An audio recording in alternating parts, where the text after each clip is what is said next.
Hey, welcome back to Russ Total Garage. Back in the garage after the day job. This is where the fun happens. Back on this thing. So last video I did the first start of the engine, but I really couldn't hear the engine because the exhaust is so loud. So how's this? 2 cherry bombs and some pipe. That's what I had laying around. It'll work. And I put my my wastegate on. I don't know what spring is in it. There were a bunch of springs in the box with it, and I don't think there was any instructions or anything with it, but I assume there's some kind of spring in there to keep that closed. And yeah, made a little flange to bolt to the T4. Couple cherry bombs. We're in business. And right out the door. So now I should be able to start this, and it should be quiet enough to make sure it doesn't have any bearings knocking, and try to hear what the valve train sounds like, because I still don't know if I've got oil up to the top of this engine yet. All right, so here we go. Cold start, and I do mean cold start. It's cold out. Battery in the trunk is hooked up. Hook up the fuel system here. We got fuel. All right, let's see what happens.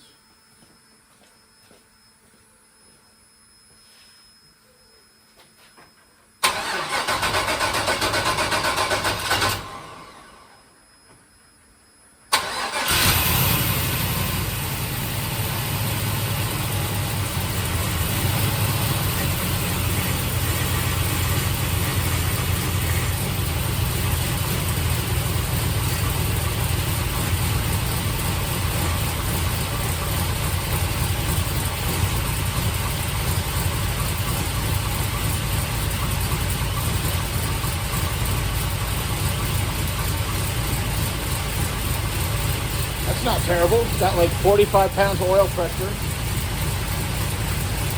Engine really doesn't sound bad.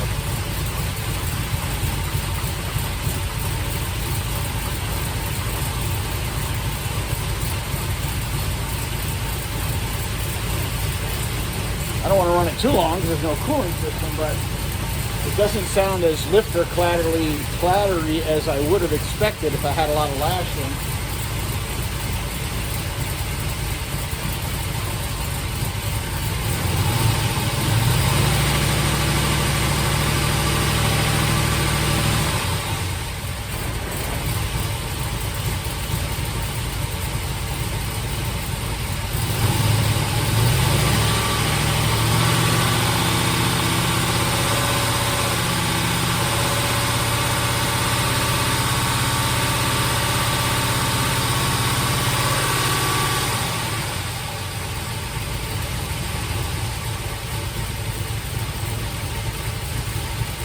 That's not bad. I'm not sure.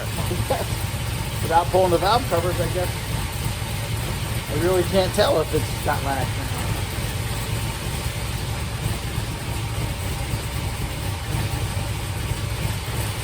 not. Got a little leakage at my homemade T4 gasket set up there. Alright, I think that's good. I'll shut it down. Alright, so that's pretty good. I mean, that's a stock tune, really. I mean, I don't even remember if I failed the MAF or not, but that's stock idle speed, no additional timing, no airflow changes, no nothing. So that's not even tuned yet, and it idles okay with the stage 1 quote cam from Amazon. Supposed to be like a copy of the Elgin's stage 1. I can't remember what the numbers are now off the top of my head, but not the stage 2, just the stage 1. And yeah, it idles with it. So it'll still need to be tuned, obviously, but that's not bad for just a start. But I can't run it that long, but at least the engine sounds good. I don't hear any knocking and banging, so that's cool. So no spun bearings on first start. And I guess the next things will be get a cooling system in this so I can hook up the alternator, put the belt back on the water pump, and see if the charging system works. Starting on the coolant system. Just hooked up my heater hoses. Had to take this off. I hate these things. They are a pain in the ass to get off. So what did I do? Well, I'm sure there's a tool available to hold the water pump pulley to get that off. I'm not spending the money. Why should I spend the money for no reason? So I found a piece of a bracket or something and made this.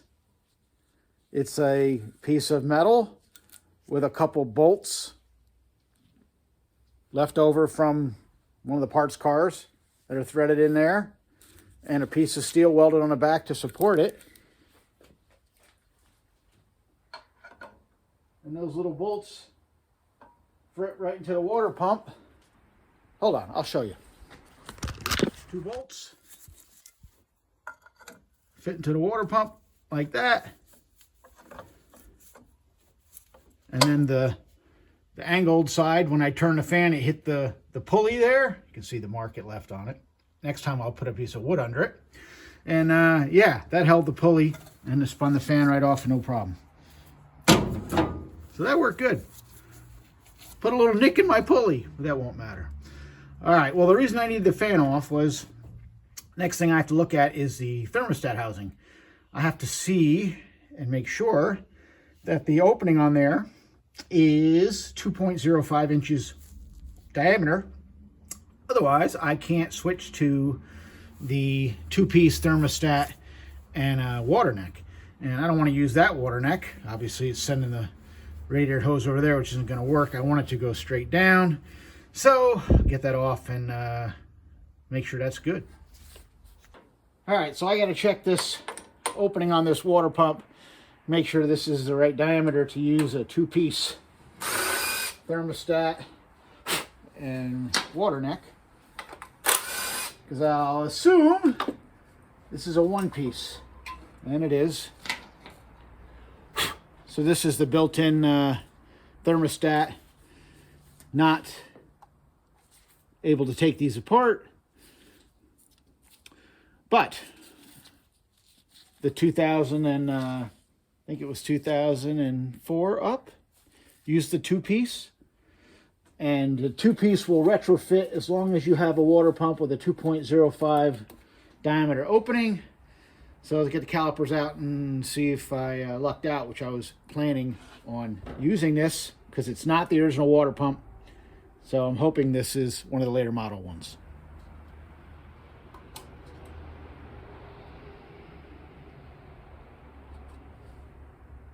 .035. So I think that's going to be the right one. I have not run across one yet that was an old style, but I'm just going to confirm and make sure my new 2-piece setup does line up with everything here. All right, let's see here. So I got a Gates thermostat. I think this is a stock 187 degrees, 33,993. For some reason, when I was looking for 160s or anything different, the prices were just ridiculous. I don't know why. But let's see if the water neck will fit. These are another thing that are expensive for some reason. I don't know why. It's just a piece of aluminum. How come I can buy a whole standalone wiring harness for $90 and then they want like $25, $30 for these things? Seems kind of ridiculous. And this has an O-ring, but shouldn't need that. Should just be this. Does this have the notch in it? It does. So this fits in there like that. Okay. So that's there. Well, it was there. I gotta go get it. All right, found my water neck. Let's see if the holes line up.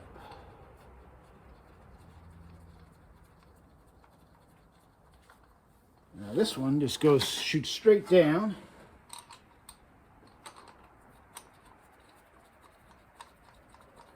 And the bolt holes lined up.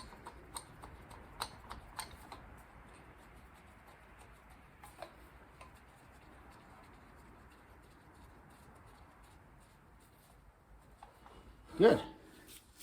So that should work. I'm going to take it apart, clean everything, and just snug it up. And this is actually a swivel. I didn't think I bought swivels. Huh. That's cool. All right, water neck is on. I put my belt back on. And I want to see if the charging system works on this. So I just hooked the power steering lines up. Didn't even have to make them. They're basically just the factory Jaguar power steering lines. They work just fine. Go right into the LS pump. Return line is just a hose, so nothing to worry about there. But now I'm going to start this thing, and I have a meter set up back here on the battery. And let's see if this thing charges. All right, let's get the fuel system.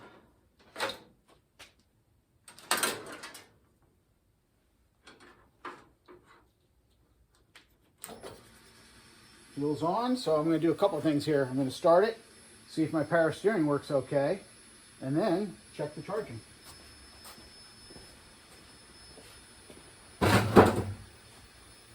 You know what? Let me put my muffler system on first, so it's not so loud. All right, tailpipe is on. Now let's see what happens.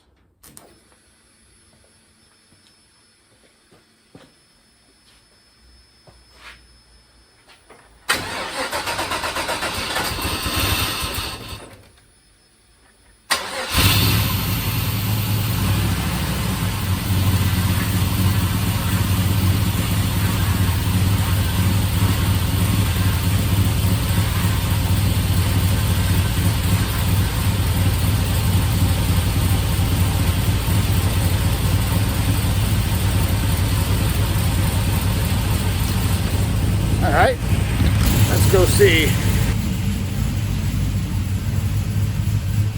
We are charging.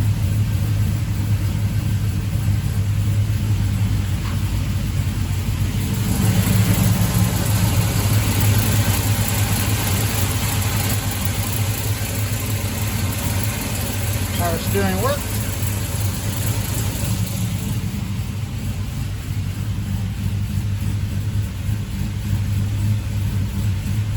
All right, so now what I'm going to do is start the car with the camera on the meter and rev the engine. And I want to see if the voltage goes up when I rev it or it just hangs at the 13.8 that it was at. Let's see.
That didn't come through. The reason I wanted to check that is because in the other video where I went over this harness, I mentioned that there was no reference line on the alternator. It only had one wire.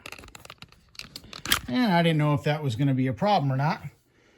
But let me review the video and I guess...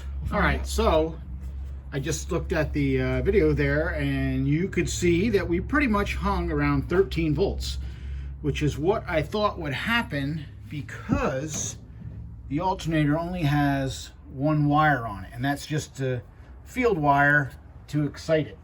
So it really could use a reference wire. Get under my exhaust here, which I believe goes on this pin here. I have to check, but what that is it's a reference for the voltage of the car. What's the car running at? How much what are the volts in the car? So it's at 13, and the alternator doesn't know that. It just knows to turn on. That's all it knows. So by adding a reference wire, I believe in that pin there, then the alternator knows that, okay, I'm only at 13, I'm going to crank it up to like 13.8. So as far as the reference wire goes, again, if you saw the video when I went over this harness, there was a wire that would have been on the red connector, and that would have ran out to the alternator in that position there. So I think that's what I'm going to end up doing. That's something that wasn't used on the Camaro, but it was used on the truck. So I'm going to have to run a wire back into the car to the red connector. I have to double check which pin location that was. And then I should get 14 volts out of this alternator like I did on the 51 Hudson. All right, so I'm going to end the video here. If you can see, it's dark out. I've been doing other things today as well as working on the car. It's just a normal day. So I was hoping I would get the cooling system done today, but problem is the radiator I was going to use is one I had ordered for the 51 Hudson, and it is for a 49 to 54 Chevy car, and there's nothing wrong with that except it's a little small. I think it'd be fine for the 4.8 without the turbo, but I don't want to risk it not being enough to cool. So I have another radiator on order. I will go over that when I get it, and hopefully we'll finish up radiator hoses, steam vent, and fill it with coolant, and hopefully it doesn't leak. And then maybe we can run it long enough to get the thermostat open and see for sure if I'm getting oil to the top end of this engine, because even though it sounds okay, it sounds almost like a solid cam when you rev it. You can hear a little bit of a clatter, so there may still be not pumped up all the way, or I may still need longer push rods. But I've read now where it could take up to 10 minutes running the engine to get oil all the way up to the top on these things, so after a cam change. So rather than risk it yet, I'm not hurting anything, at least it doesn't seem like it. Get the cooling system done, run it for a longer amount of time, get the wire installed for the reference on the alternator, and make sure that does what it's supposed to and charges at 14 volts. And the only thing left to do to check on this harness at that point will be the oxygen sensors to make sure the case grounded oxygen sensors are working. So far, you know, if you alter the eBay harness like I've shown you, $100, this thing works just fine. I'm very happy with it. So that'll be it for now. Thanks for watching. I really appreciate it. And I'm still not decided yet if I'm going sleeper or day 2.